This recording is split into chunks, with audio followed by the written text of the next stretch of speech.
Deep Mindfulness Collective. This right here, right now, is the joy of being a live stream coming to you live from Brooklyn, New York. And if you're joining us anywhere on earth other than twitch.tv/deepmindfulness, well, geez Louise, you're in the wrong place.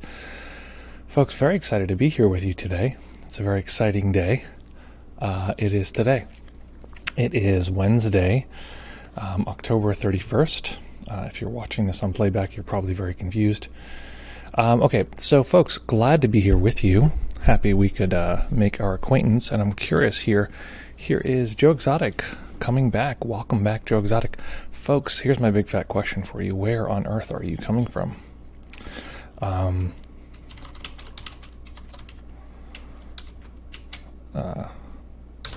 Where on earth are you?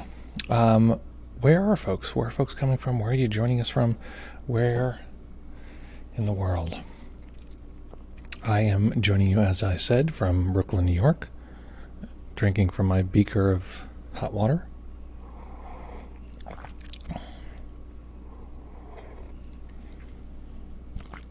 Jean from Brooklyn, welcome. Nice to see you here. Good to have you. Jesse BBK from Switzerland. Or BKK. BBK. BB8. That's the robot's name. That's the robot. That was the droid I was looking for. So folks, lovely, lovely. Where are we today? Where are folks finding themselves here? We are today going to be jumping into a topic which I think is quite interesting. We're going to be talking about the experience of the self, the driver of the ship, the captain of this unit, this biological unit, this sense of a self. Joe Explicit says, I'm in the other room in Switzerland. Oh, that's good. I assumed Switzerland only had one room, but now that I think of it, it seems pretty silly that there would only be one room. So that makes sense that there's two rooms. So Jess, BKK, and Joe, you can knock on the walls to signal each other when it's time to meditate. Excellent. Okay, so we're going to be talking about the experience of the self. We're going to be talking about how that relates to our lives. So the general breakdown is as follows. The self is a hologram that the mind produces in order to keep us safe, and it's biologically very, very useful to experience that we have a self. Because it helps the system have a sense that there is a thing that it needs to protect and keep safe, which is a nice setup to pass genetic material forward. So that is the general breakdown here. Hello from bedroom, bedroom PA, Pennsylvania. That's a lovely little spot there, CL 2020. And Nick is saying, hi here from the office across the street. Oh my God, I didn't realize we're all actually located so close to each other. That's so great. I had no idea. I'm here in the living room, so that probably puts 2020 this direction. And Nick is going to be over here. Okay, great. So this is now I'm getting oriented and getting a sense of where everyone is. That's good, that's good. So folks, we're going to be meditating for an entire 25 minutes. And what that's going to mean is it's going to be a party, basically. It's party time. And the way that we're going to do this is we're simply going to find a nice, comfortable position we can maintain for the duration of the sit. Different levels. So folks who are used to sitting relatively still, I want you today to try to sit completely still. No movement whatsoever, no matter what. The caveat to that is, I've said this before, if you have any experience with either trauma or you find that overwhelm can arise during the practice, be very, very cautious of that and do not push into that, because you can train the system that meditation means danger and you don't want to do that. So if it feels like it's too much, just go ahead and change the position. But, if you can, see if you can stay still. But again, it's like you get points for staying still. You're training the system, and that said, you gain more points for listening to your system when it needs to move. If it's overwhelming. If you do need to move and you find that it's just too much, just make sure you do so slowly, mindfully. Take your time, because often what will happen is we'll want to move, so we'll just really quickly be unconscious and move and adjust and then come back. And what that does is it introduces a big chunk of unconsciousness and speed. And often we're trying to, reduce the speedy momentum in the system so that we can attend more carefully. So make the movement slowly, this kind of thing. Beep, pop, pop, beep, pop, pop, pop, calculating. Anyone ever notice that when you call when you're like on a phone, waiting for some customer service, they have a few different ways that they'll indicate that they're calculating. It's either the sound of fake typing. It's just like, as though there was someone, the computer were trying to like hunt and peck their answer for you. And then the other one is that the computer will like do their calculating beeps and bops, which I think is so funny that they're like, what would humans like in order to feel like the computer is working for them and considering their problem? Oh, I know.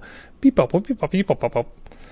And I like that the certain calculation of sounds like a computer calculating, versus like if it was just like beep, beep, beep, beep, beep, beep, beep, beep, it like wouldn't sound like calculating. But because it goes up and down, it's like, it sounds like it's thinking. I think there's a vocal sound to that. It's like, I don't know. And then we get the sense that the computer is thinking about us, what in fact is just a space filler. Okay, so folks, find that nice comfortable position you can maintain for the duration of the practice. If you've never meditated before, actually, this is I want this to be a new tradition here. Let us know right now if you've never meditated before in the chat, and we have something special for you. We have a little special gift. If people have not meditated before, we have a tradition that we're starting, or we started recently. So let us know if you're watching this and you've never meditated before. Let that be known in the chat at this point. And we'll go from there. My phone is buzzing, but the problem is my phone will totally mess up the microphone, so I'm going to turn that sucker off. The dog is fully enclosed.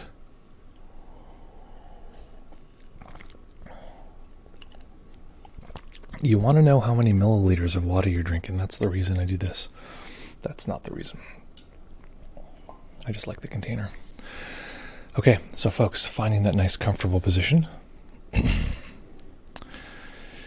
Finding a position you can maintain in stillness for the duration of the practice. If you get overwhelmed, you can always adjust, change the body's posture. Just doing so slowly and mindfully.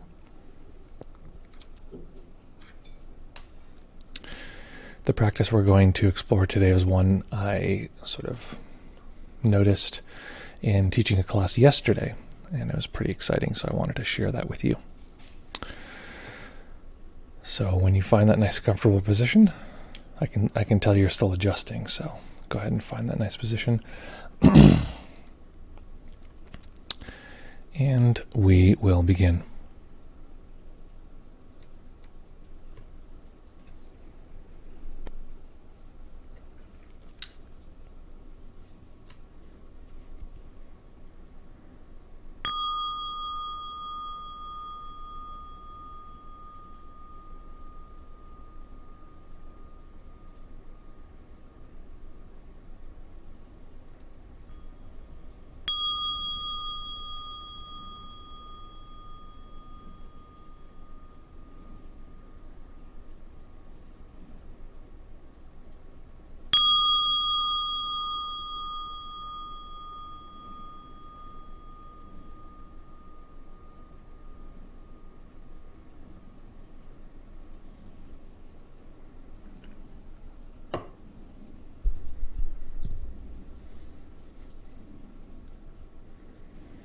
Beginning by taking a few comfortable deep breaths and just feeling the body rise and fall.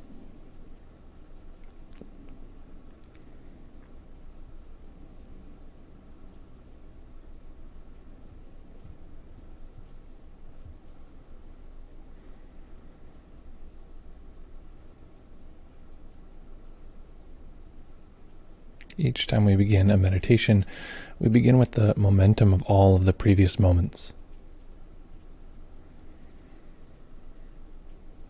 Meaning if we raced to get here, the mind might be racy. If we used up all of our energy or are tired, the mind might be spacey.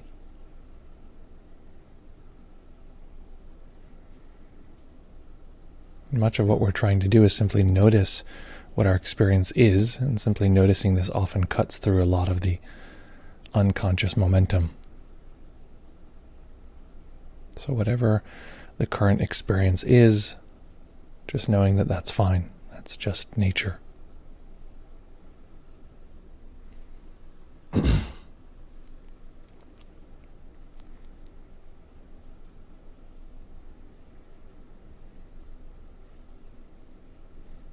We'll begin by feeling the body. So no particular sensation in the body, but the overall experience, all body sensations in one large category.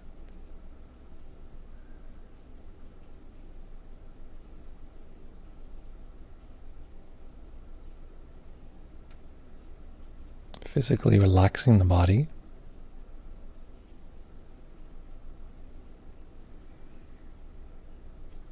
Relaxing all the way down to the level of the bones themselves, where the muscles attach to the bones, just relaxing very deeply,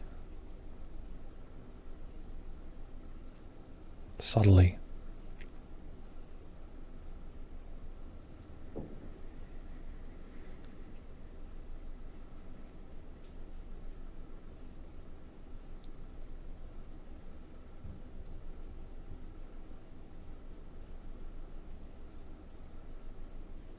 What is the snapshot experience of the body in this particular moment?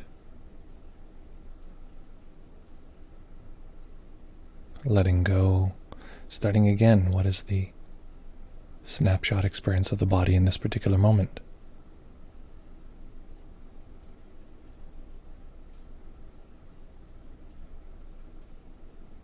Just repeating in this way.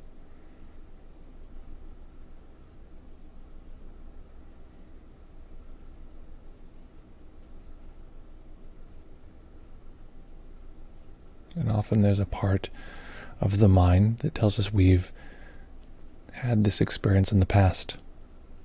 This is not new or novel enough to be worthy of paying attention to.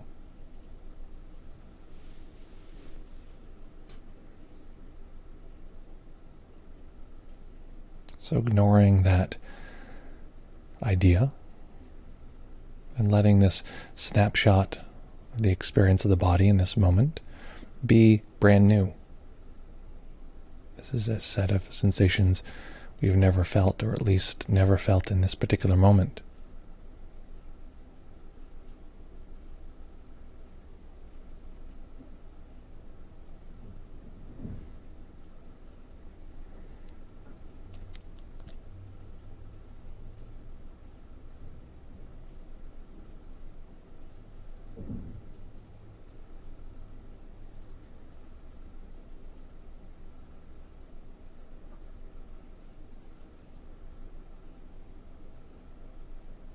And now transitioning to hearing, getting an overall snapshot of everything that can be heard in this particular moment.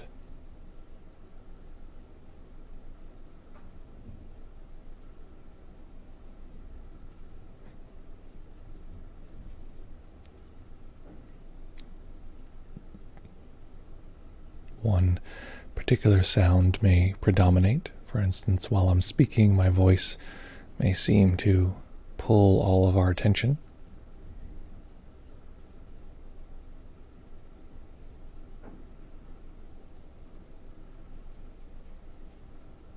But as much as possible, listening to the overall experience, letting any particular sensation, any particular sound be heard among all of the other sounds.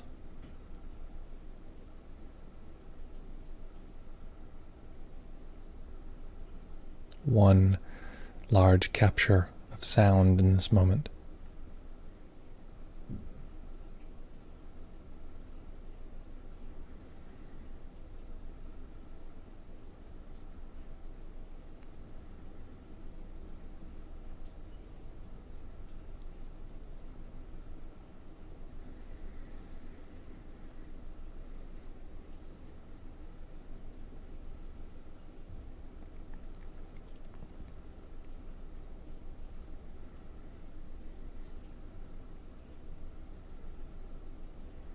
If we're practicing with the eyes closed, continuing in this way. If we're practicing with the eyes open, just letting them stay resting on a single point, not looking around.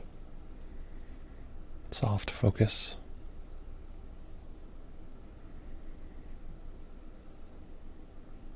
And looking at the seeing experience, and if the eyes are closed, looking at the darkness of closed eyes.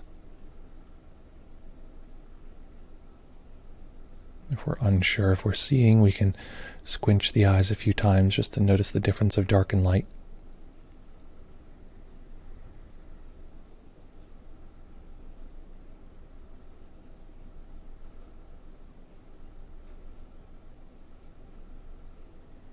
Getting an overall sense of seeing.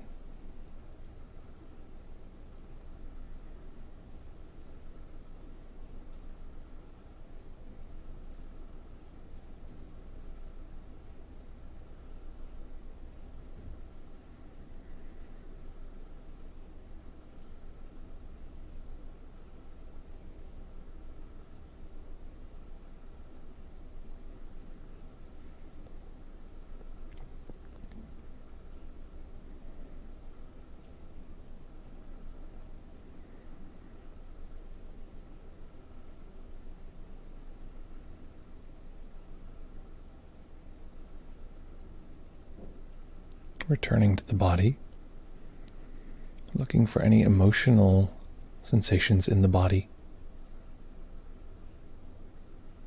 Emotion is what shapes and colors our experience. Liking and disliking, enjoying, not enjoying. These experiences are so common, but we rarely tune into how they express themselves in our experience, which is through the body. We usually think that these are thoughts, when a large part of the experience of being a human is through body emotion.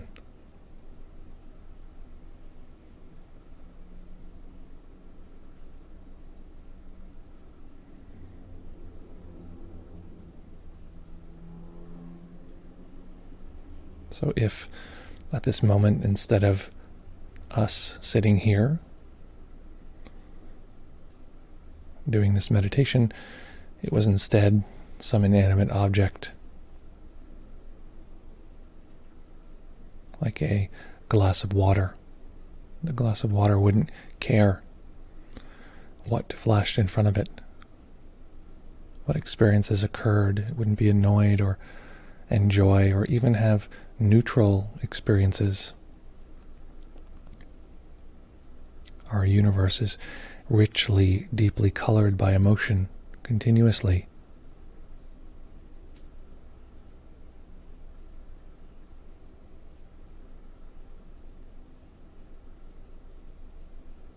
So tuning into the way the body is experiencing the world at this particular moment. Looking for sensations which don't belong to the other ordinary functions of the body, that are not digestion or respiration, that are not gravity, that are not temperature, this kind of thing. Emotion, coloring, creating a richness to our experience in this moment.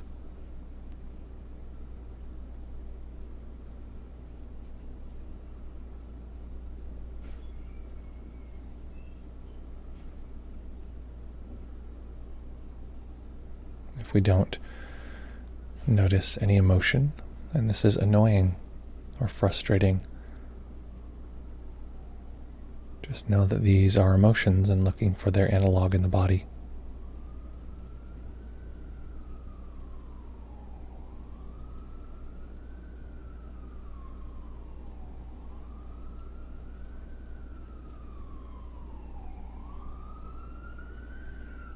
If we find that there's low to no emotion in the body, this might be the emotion of peace.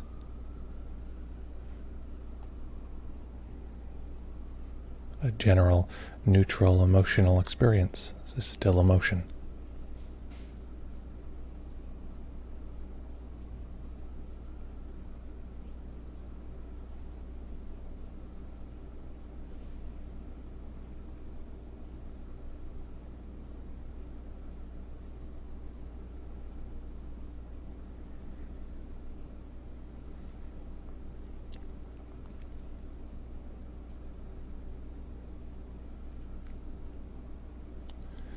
And letting go of the body for a moment, noticing that our experience of the world is larger than the body. If the eyes are closed, noticing that there's a sense of a world around us. This is the mind seeing. This is mental visual activity, a sense of space or location arrangement.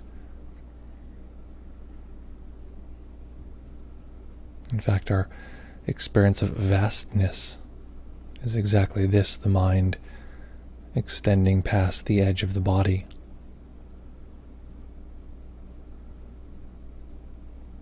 Experiencing space.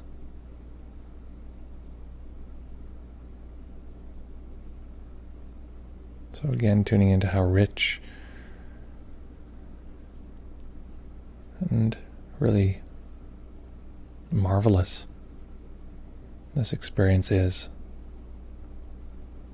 We take this for granted, but this is an expression of the same primordial life force that it's been living for 4 billion years. This is life expressing itself in the shape of a mind, producing space, a sense of up and down, left and right, in and out.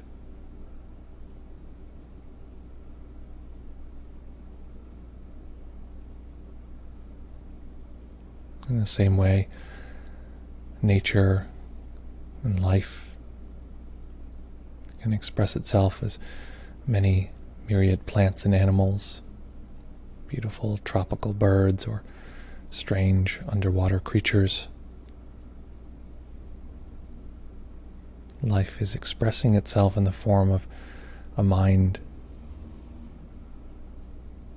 the same mind that can imagine in this moment those beautiful tropical birds, those strange underwater creatures.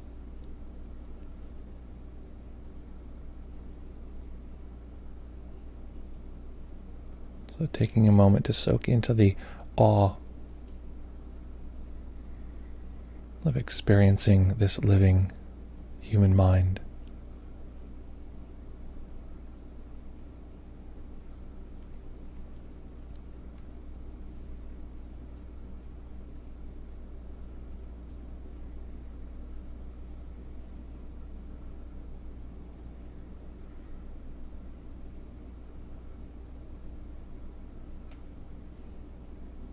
And if we do detect any sense of awe or wonder, surprise, interest, all of these are emotions.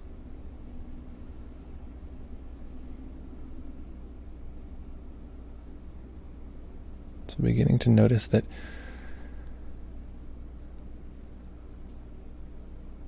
our experience of the world in this particular moment has a kind of dense core, has a sense of a center. This is the center of our universe.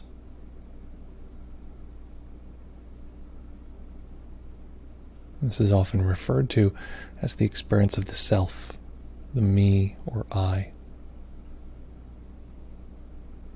So for a moment, noticing where we are experiencing this sense of self. It can seem almost like a trick question if we're not familiar with this, but often the sense of self is experienced as though it were in the body. It's tricky because as soon as we look, it shifts or moves or slides to another position. But just a general sense, where is this me I'm always referring to?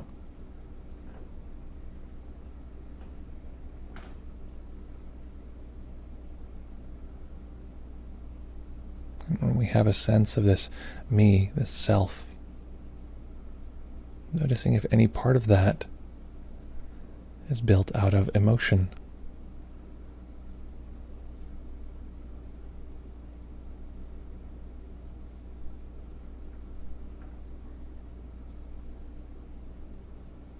Any part of that is the same color, this awe or joy or sadness or curiosity.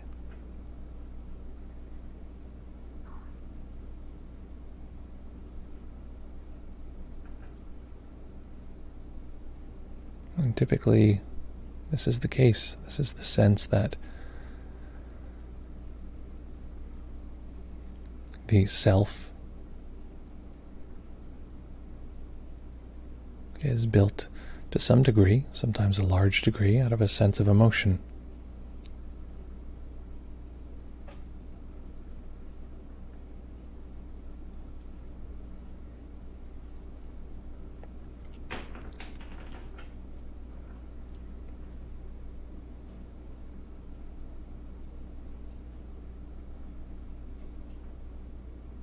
And notice too that our seeing, the sense of space and location, arrangement is centered around the center of our body or the center of our head.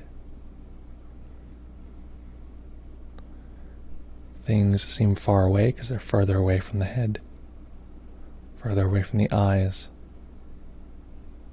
The body seems to extend out down below us. Of course, the body is 0 inches away from the body, but the mind organizes space centered around the eyes.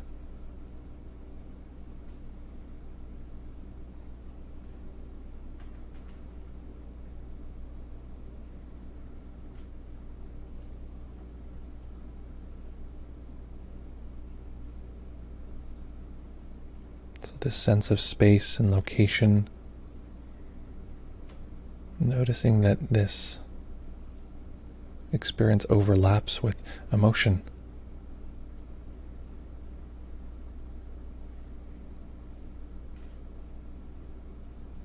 And this overlap is part of what creates our experience of self, of me, of I.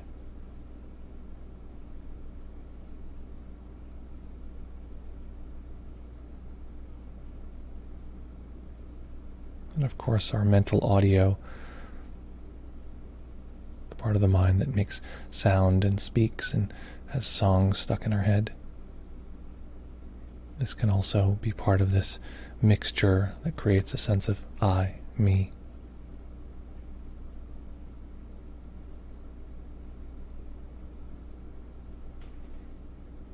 In fact, if in the mind we allow mental audio to activate and in the mind say the word hello, hello, it can seem as though it is the self saying those words.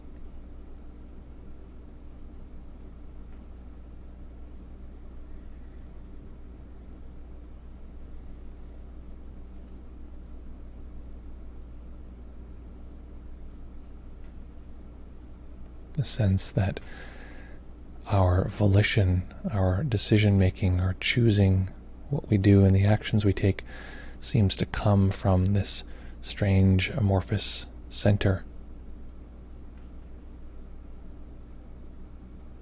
This is the self as the executive, the decider.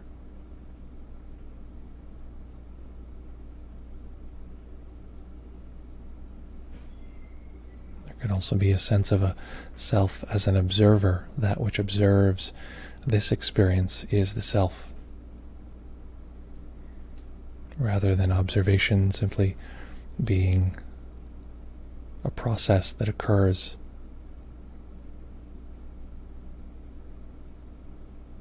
So noticing this dense core,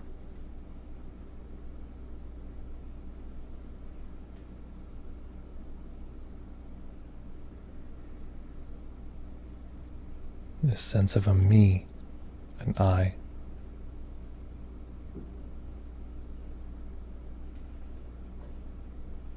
Noticing that it's built out of these overlapping spheres of sensing, seeing, hearing, feeling.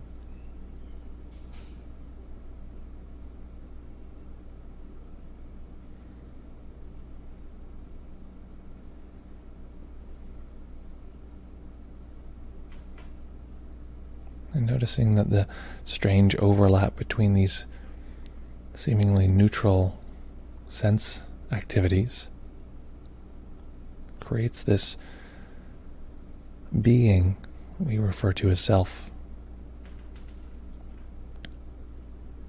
And the overlap of these spheres seems to birth an entire person.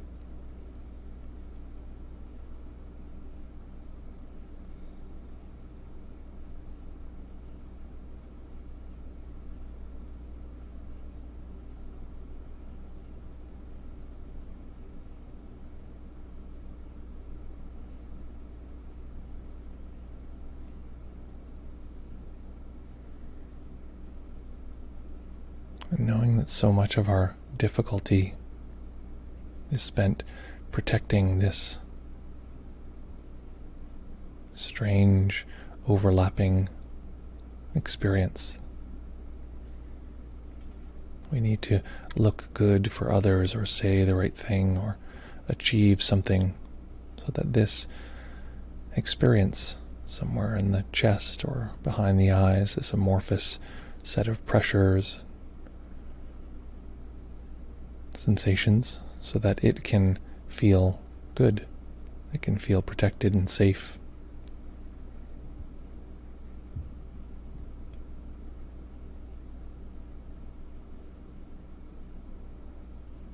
And knowing for a moment that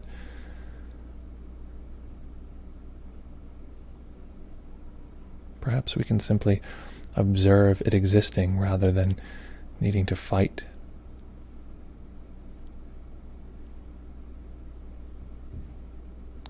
Rather than needing to shape and change the world.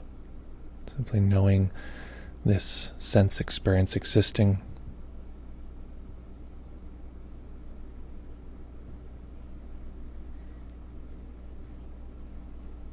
And seeing it for what it is.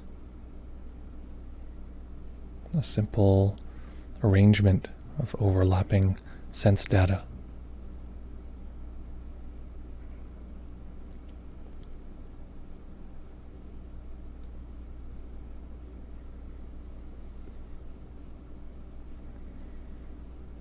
Staying with the practice, staying in stillness,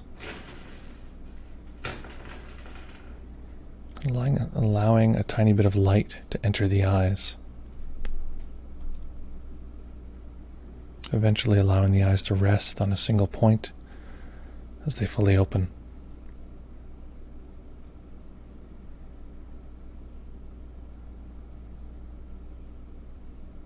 Still staying with the practice.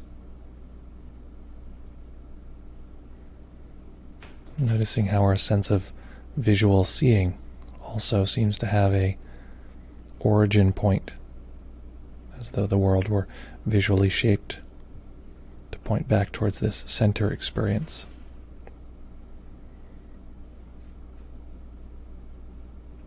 And letting the spaciousness of seeing, the openness of awareness, show this self, this central core experience, even if just for a moment, that there's more. That there's experiences beyond this core hologram that we refer to as self.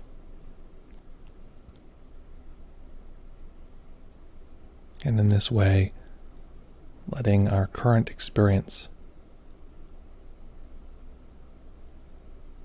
show us how we might bring this practice into every aspect of our life.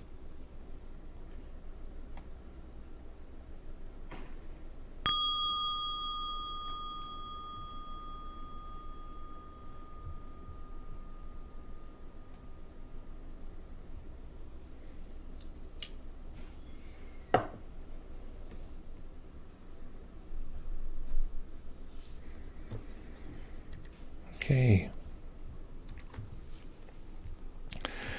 So making any adjustments you need to allow the body to be comfortable.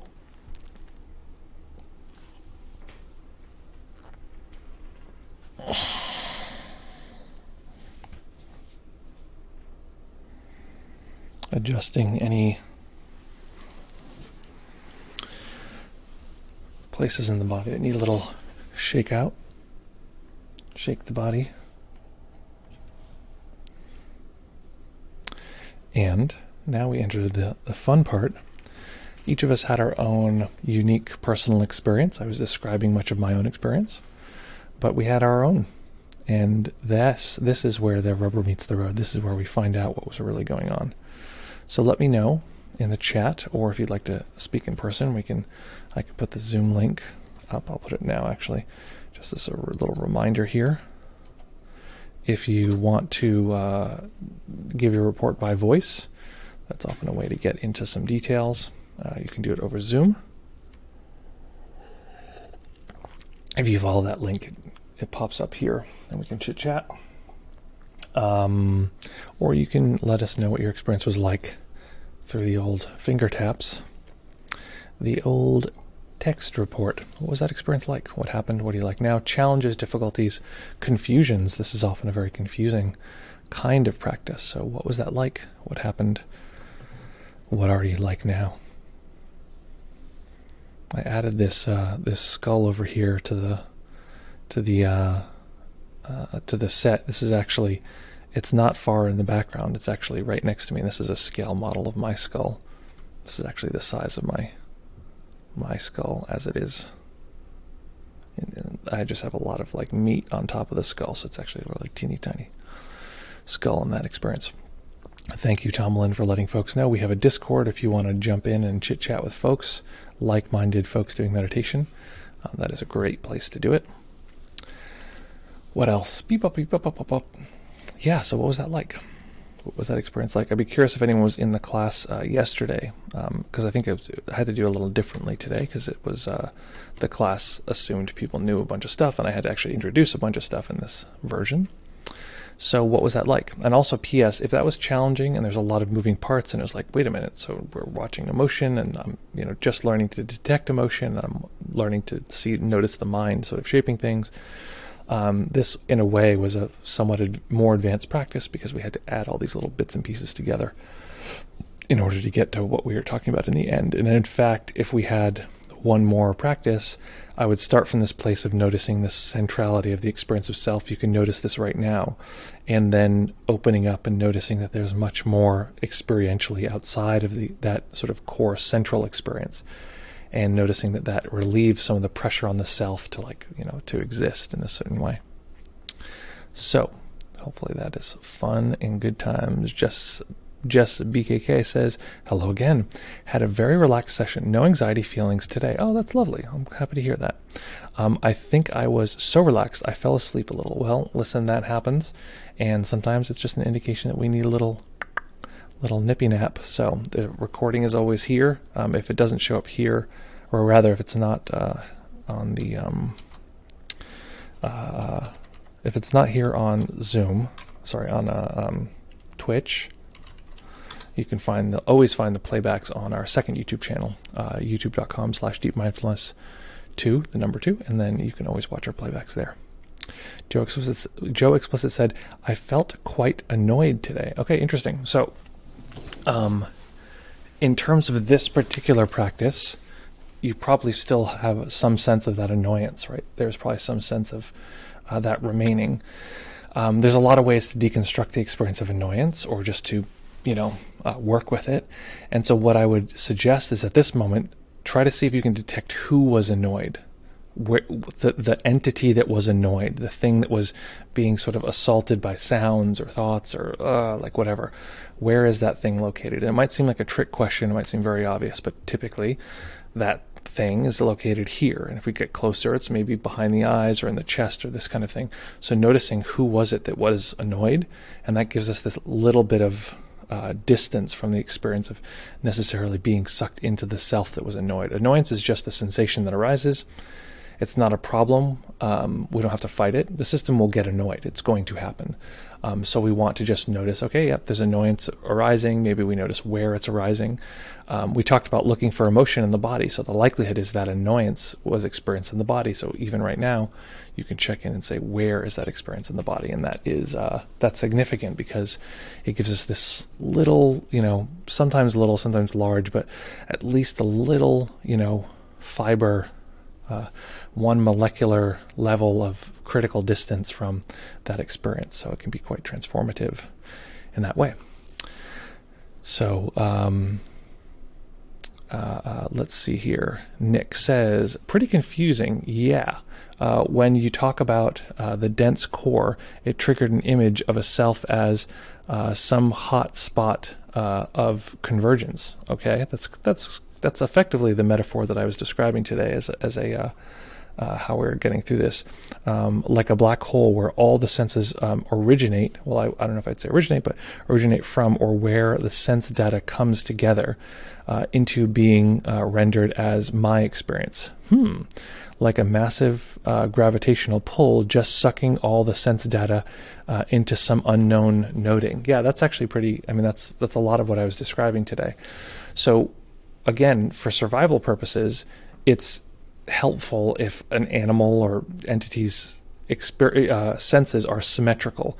Why? Because something could come from any direction, right? So fish have this, their eyes are placed as such that they have these big views of reality, of their visual experience, and they actually overlap a little bit. So the fish can see in basically all these directions.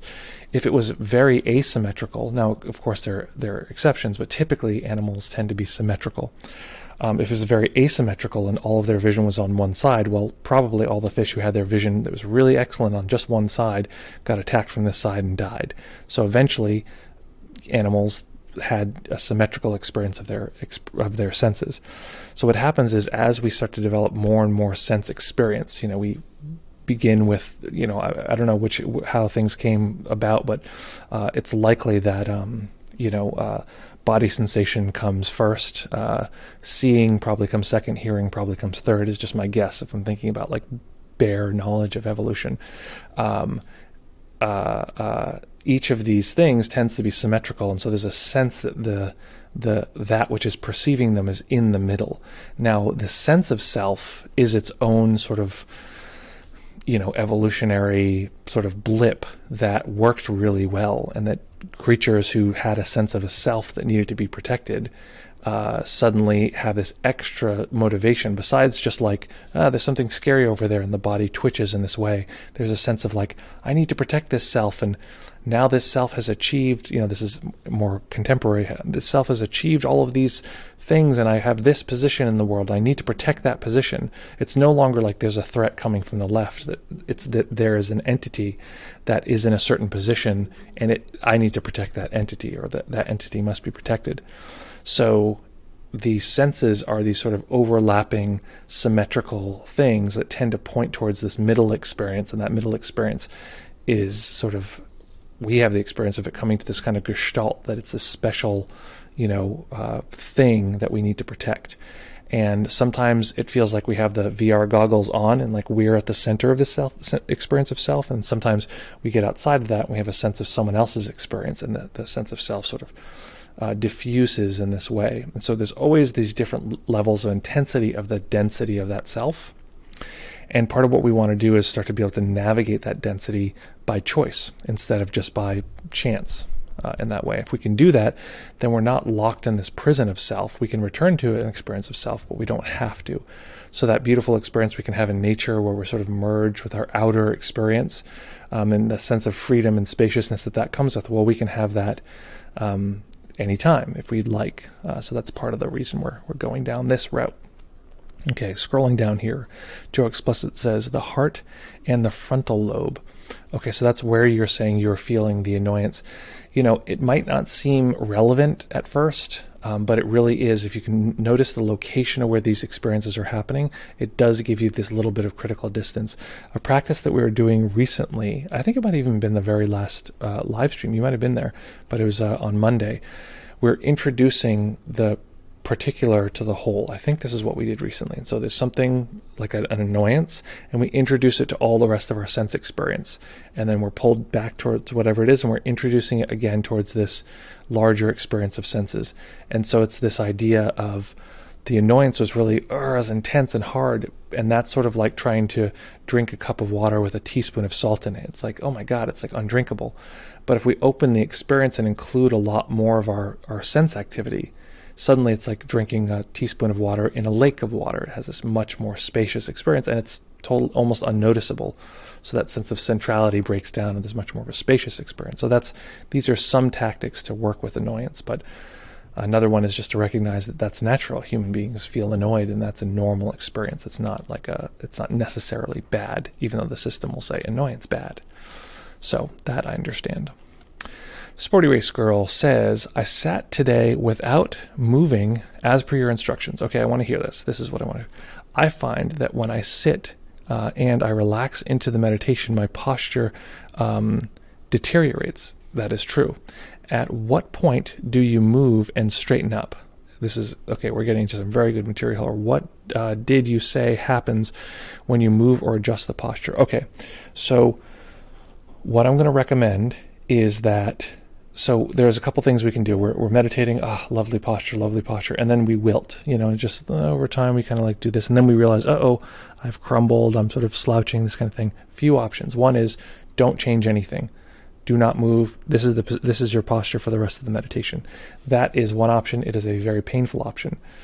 You can do that, and the pain will actually heighten the clarity around not moving the body, and it motivates us to stay in a posture that we can maintain going forward. I'm not really recommending that one necessarily. You can play around with it if you want. The next version is, okay, I've noticed I've wilted. Okay, just straighten up. Okay, back to the meditation. And I mentioned that earlier. That is, in a way, it's like introducing more unconsciousness. It's like, I'll just be unconscious for a second, and then I'll get back to the meditation. I just won't pay attention. What I would encourage is actually to pay very close attention. I realize I've wilted, and now I'm going to pay very close attention to the experience of straightening. Okay, I'm getting back to a nice posture. I'm here because there's no loss of continuity of practice.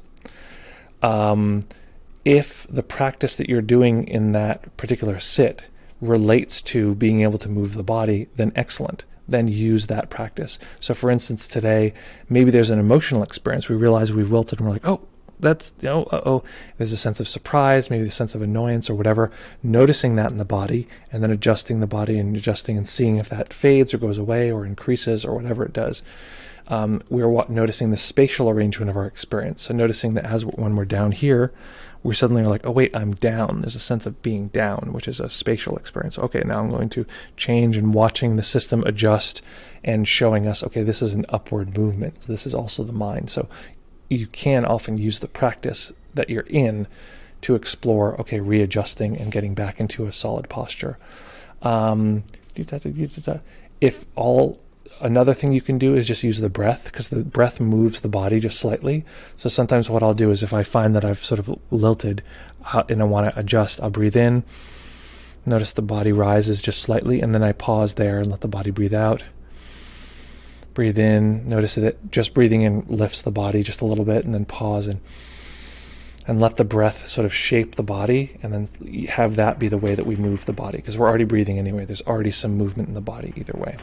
P.S. This is a pro tip. I want everyone, all right, everybody, all right, listen up. Very important. All right, this is a public service announcement. When I say don't move when you're practicing, I'm not including breathing, okay? This is for you.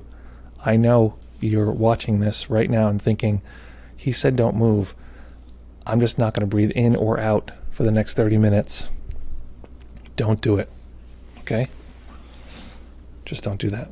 That's bad. There can be negative health effects. So just pro tip, don't do that. Okay. Next, Scott Nesbin. Welcome, Scott Nesbin. Great to see you. I got caught in anxiety and contraction in the mind and body, wanting things to be different. I could see the different strands of self, but they were colored by unpleasantness. Okay, let's see. Again, there's like a million ways we could approach this. A challenge that can happen when we begin to really look at the experience of self is that it gets like metastasized, or it gets really like hardened, and that experience can be overwhelming.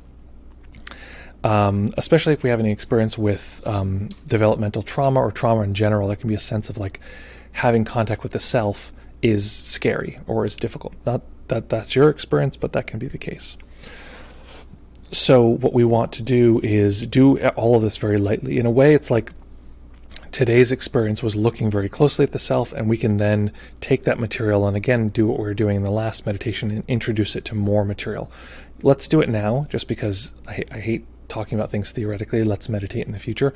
Right now, notice that there's a sort of central experience of self. If there isn't, go ahead and look around and notice like there's a sense that it's all happening to me. Like this is the middle, it's all happening here.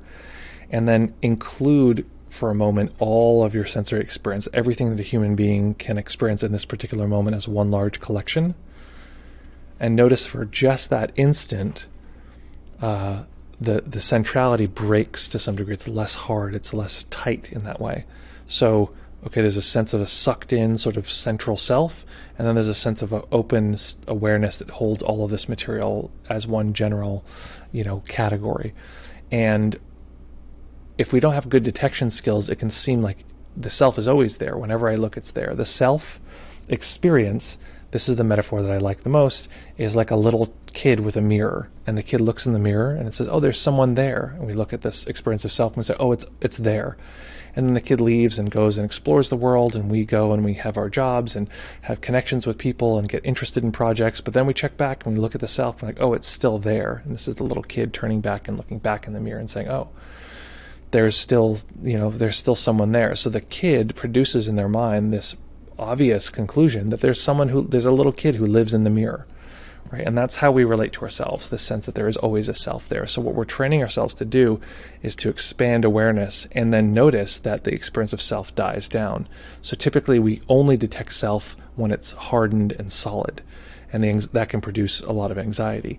So seeing if we can notice that in other experiences, self is less intense. So, I mean, I've probably given enough of an example now, but like look very closely at my hand, right? It's a little blurry, pretty bright, a lot of movement. Like really tune in, soak into this experience of this, piece of sense data, weirdly jumping and moving, and all these weird ways, right?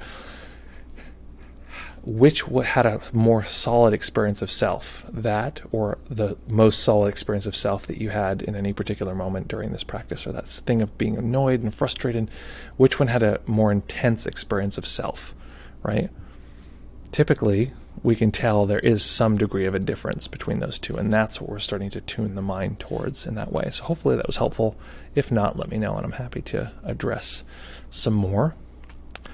Joe Explicit said we might have lost a few viewers or gained permanent ones. I don't know.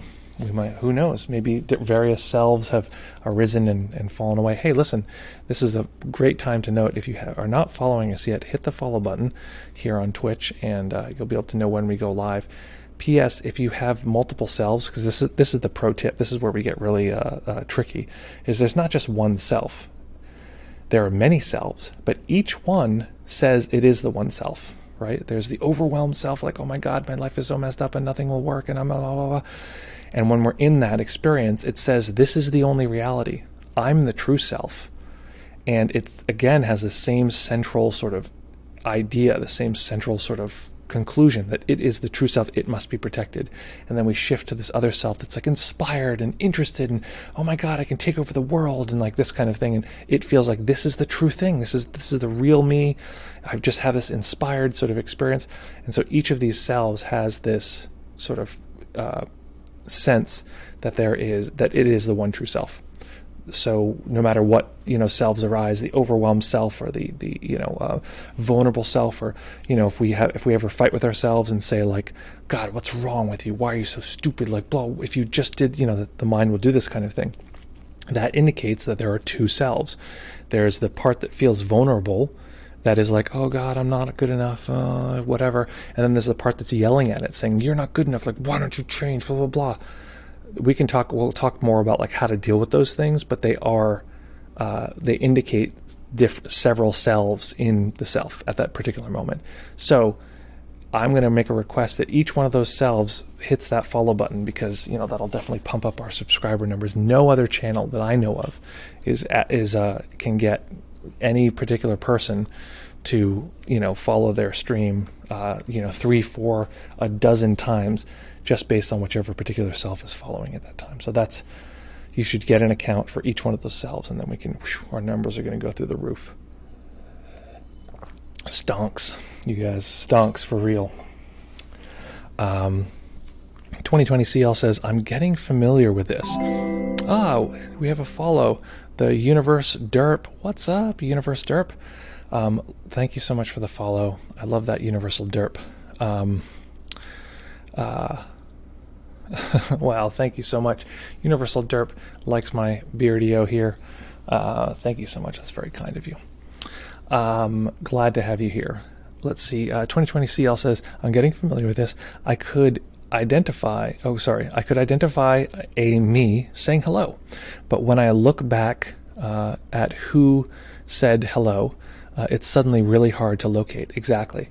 So in Buddhism, they talk about this idea, you hear about this idea of non-self, and I've heard people argue that they're very explicit. They're not talking about no self. They're talking about non-self. And so it's a little tricky. I mean, a rose by any other name, still smells as sweet. So we're playing with language a little bit. But what the Buddhist concept was not saying there is no experience of a self. It's saying that there is no permanent, solid, continuous self. That idea of non-self in Buddhism, it's helpful to know, is an argument against Hinduism, right? This is, I'm not anti-Hindu in any way, but it's helpful to know that these things are polemics. These are arguments that happen in time in a particular place. In Hinduism, they talk about these 3 sort of characteristics of existence, which is permanence, bliss, and true self. Okay? If anyone knows Buddhism, this is starting to sound a little familiar, right? Because in Buddhism, we have impermanence, suffering, and non-self, right? These are the 3 marks of existence. So I always found those to sound very particular, and it's interesting, and they're just an argument. They're valid way to explore the world, but they are just an argument. And so we want to get the juice from all these different practices, so we don't want to count one out, and we want to see the perspective of each. So let's see, beep up. That's one of the helpful things to know, is that when we look for that particular experience of self, it's very hard to locate, and it keeps telling us it's somewhere else. There's a sense of like two North Pole magnets, and we're trying to push them together, and they keep like slipping past each other, and we can never quite find it.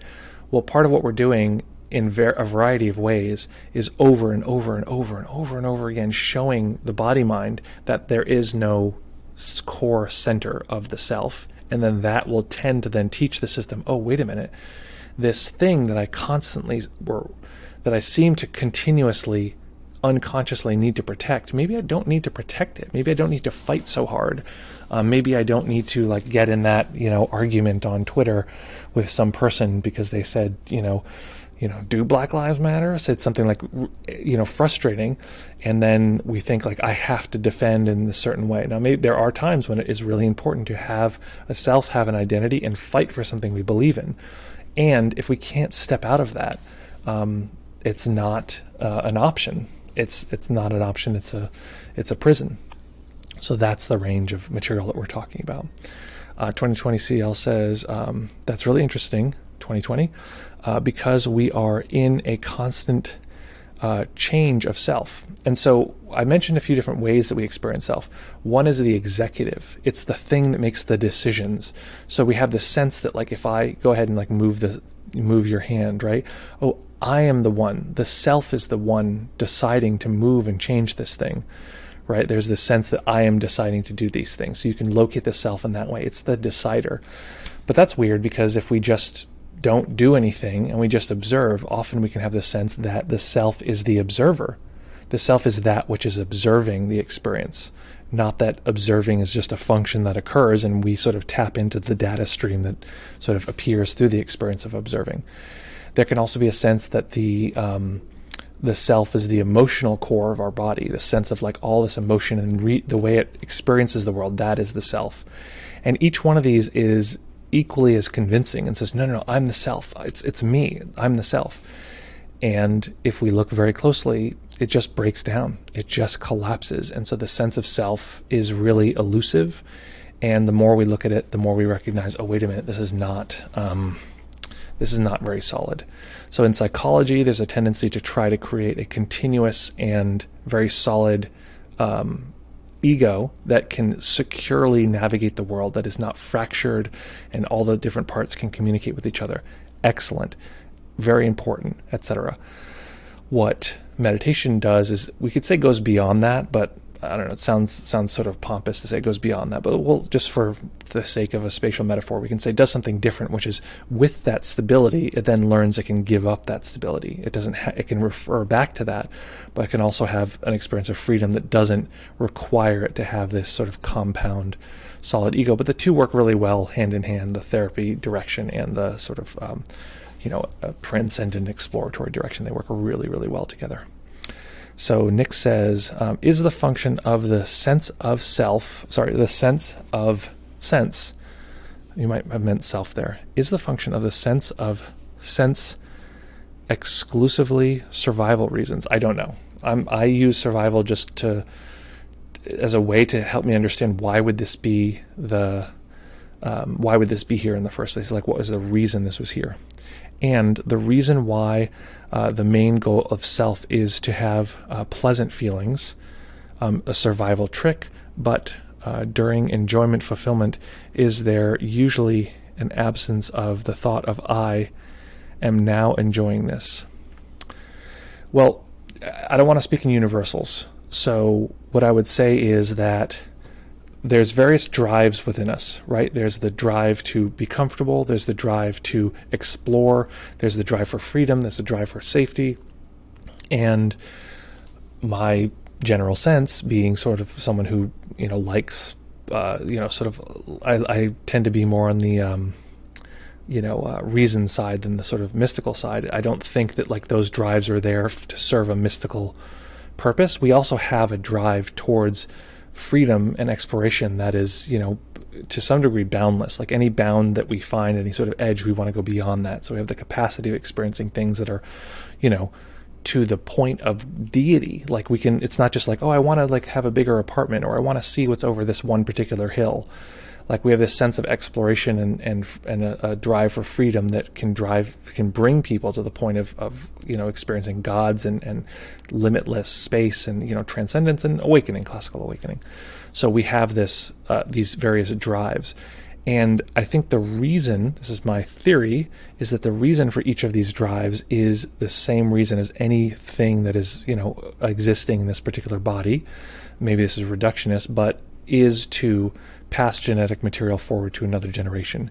Now, that doesn't mean that's all it does, because we have, all these various drives, but the collection of them together tends to work pretty well for that function, so they don't have to only serve that function. Like the brain can do all these things that are clearly not based on, passing genetic material forward, like creating birth control, right? Like that's obviously not the drive there.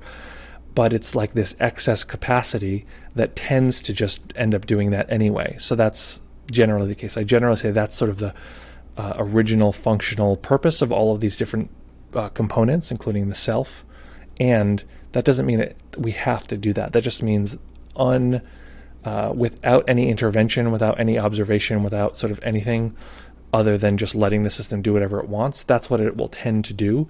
And then it's up to us to, shape our lives, because our drive towards passing genetic material forward does not care if we're happy, but we have the capacity to be happy. So it's up to us to then shape the pieces of our lives so that we can maximize happiness for ourselves and others, if that makes sense.